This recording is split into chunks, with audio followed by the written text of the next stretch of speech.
Good day. I'm Joseph Noor. I'm a medical doctor and a biochemist, and I'm the author of Document X, Direct Evidence of God's Existence. Now we've come to the end of the series of lectures, Proving the Existence of God.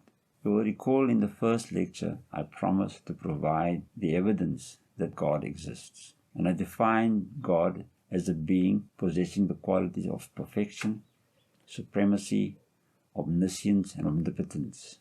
And I reasoned if I could prove a being exists possessing just one of these unique attributes, it would constitute strong and indisputable evidence of the existence of such a being. And for this I used the Quran, and I demonstrated throughout the series of lectures that the book addresses the big questions of existence, such as, does God exist? Is there life after death? How did the universe come into existence? What is the fate of the universe? Is evolution true? So my argument is quite simple. Since such information was non-existent or at best underdeveloped at the time of the revelation of the Quran, it is fair to conclude that only an all-knowing being could have had access to such privileged information. I also made the point that I don't disregard any of the other religious books, such as the Gita, the Torah, the Injil, the Gospel. In fact, according to the Quran, the message given to Muhammad was also given to the other prophets. So the amazing scientific phenomena expressed in the Quran should therefore be traceable to the original Torah, Gospel, Gita, and so on. In other words, divine revelation is a universal phenomenon, and God has been sending prophets throughout the history of man since the beginning of civilization. What are the objections that can be raised against my case? The Quran is remarkable that it formulates the arguments that can be made against it and replies to it. Now let us look at the main objections that can be raised against the Quran. Firstly is that of tampering with the Quranic text. One word may be substituted for another word to camouflage a presumed scientific error. So how does the Quran respond to this? In chapter 15 verse 9 it says, surely we have revealed the reminder, that is the Quran, and surely we are its guardian. In other words, the Quran will be guarded against corruption. And how would this be achieved? This is stated in 54 verse 17, which says, and certainly we made the Quran easy to understand and easy to remember. Thus, in addition to the Quran being reduced to writing, it was also committed to memory. It's an established fact that since the revelation of the Quran, there have always been tens of thousands of reciters carrying the entire message of the Quran on their hearts. So it's indisputable that the ancient copies of the Quran are an exact replica of modern versions. There may be a few variations, but such copies are easily recognized because of the mass memorization and can thus be removed from circulation.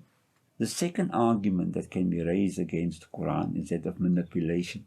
There is no deliberate altering of words, but words are given meanings to create the impression that the Quran has predictive power. So how does the Quran respond to this argument?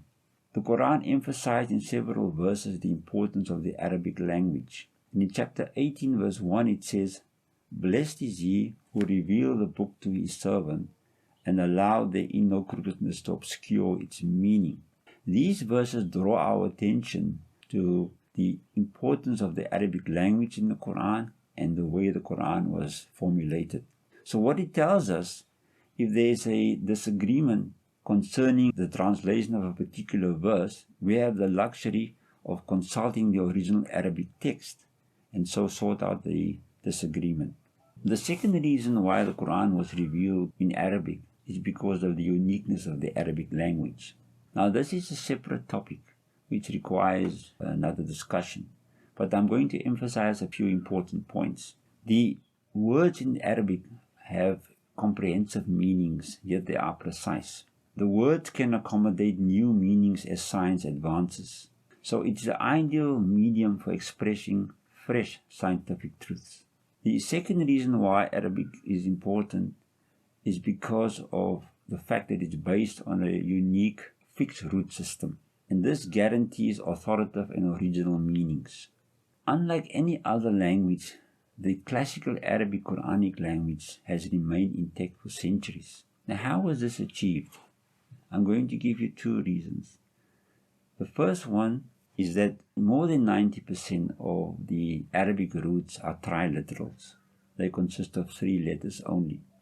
If you consider the English word knowledge, it has 9 letters. The Arabic equivalent, ilm, has 3 letters only, yet it conveys the same meaning. Moreover, you find that knowledge has 3 letters, 2 E's and 1 K, which are silent, and this can easily be dropped without noticing it. However, the word ilm, just drop 1 letter and it's immediately noticeable. The second reason why Arabic language resists change is that it's based on a unique vowel system. You find that the pronunciation of letters and words are fixed. If you take, for example, the letter A in English, it can be pronounced in various ways, in different ways, like in car, woman, ball. But in Arabic, the pronunciation or the sound is fixed because of this unique vowel system. Now, these have fascinating consequences. Just to give you an example, if you select 4 individuals from different countries, say an American, a British citizen, a Zulu, and an Afrikaner, and you let them recite a particular passage in the Quran in English, it will be easy for you to identify the country of origin because of their different accents. But repeat the exercise and let them recite in Arabic, and because of the fixed sound on which the Arabic language is based, it will be impossible for you to identify the country of origin of the reciter. Now let us return to chapter 18 verse 1, which says that blessed is he who revealed the book to his servant and allowed the no crookedness to obscure its meaning. Quran has been constructed in such a way that it resists manipulation. Of course, a person can deliberately distort the Quran, but then there are principles in place which will expose the malice.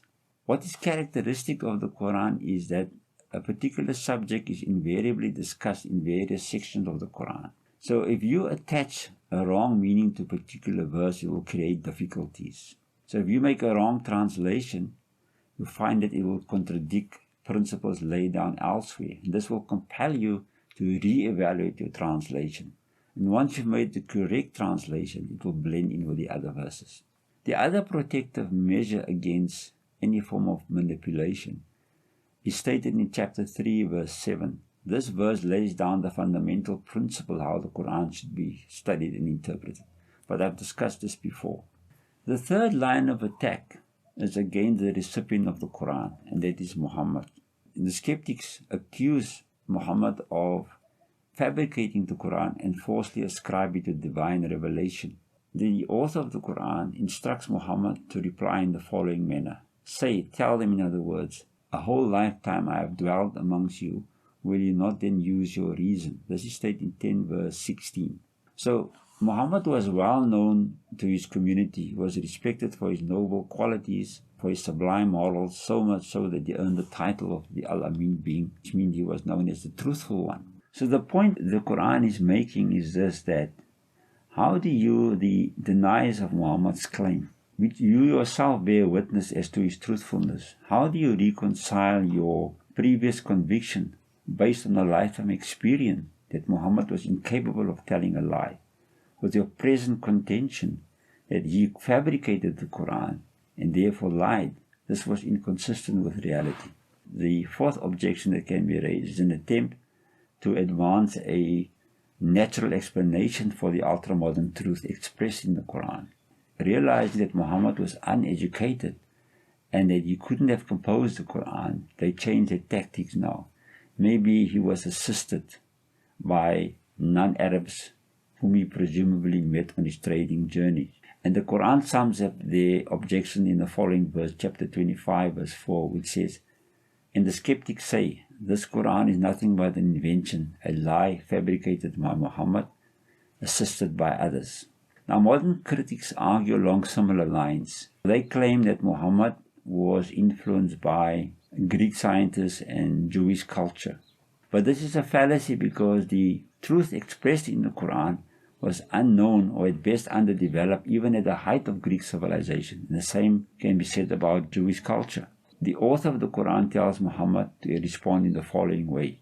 in chapter 25 verse 6 say this Quran was revealed by him who knows the secrets of the heavens and the earth. In other words, the advanced scientific truth expressed in the Quran could only have proceeded from a superior, knowledgeable mind. And the final argument that is used against the Quran is that of geniuses who lived in the past, who made incredible predictions which were shown to be true. The point is that these predictions were restricted to their particular fields of expertise. The Quran's predictions, on the other hand, is centuries ahead of its time and includes various domains of science. But the flaw in this argument is the fallibility of man. Even the most brilliant of minds have fallen prey to serious scientific errors. Einstein, for example, conceived an eternal static universe, while the Quran describes a dynamic, evolving, expanding universe centuries ago. Now, the Quran claims that it's free from any errors. In chapter 4, verse 82, it states, "Will you not then reflect on this book? If it was from any other than God, you would have found it in many discrepancy." Now, I'm sad to say that none of the critics of the Quran has met this important requirement, and that is to study the Quran.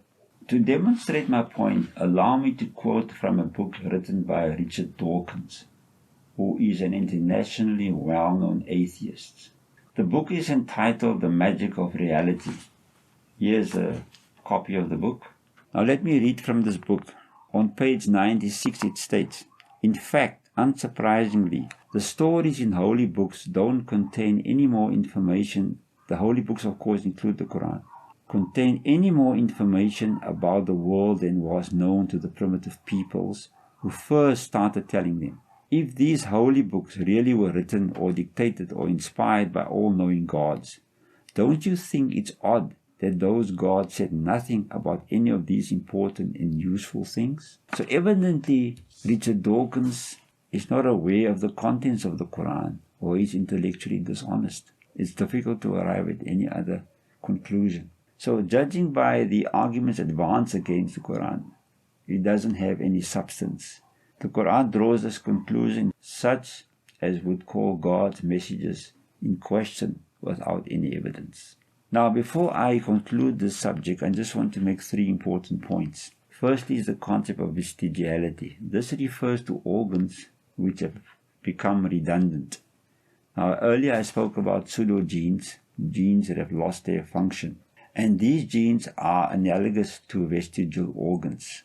The definition of a vestigial organ is not confined to those organs that have become redundant, but the definition may be extended to include those structures which no longer perform the functions for which they evolved, so they have acquired a new function. In this regard, it is believed that pseudogenes perform an important regulatory role in genetic activity.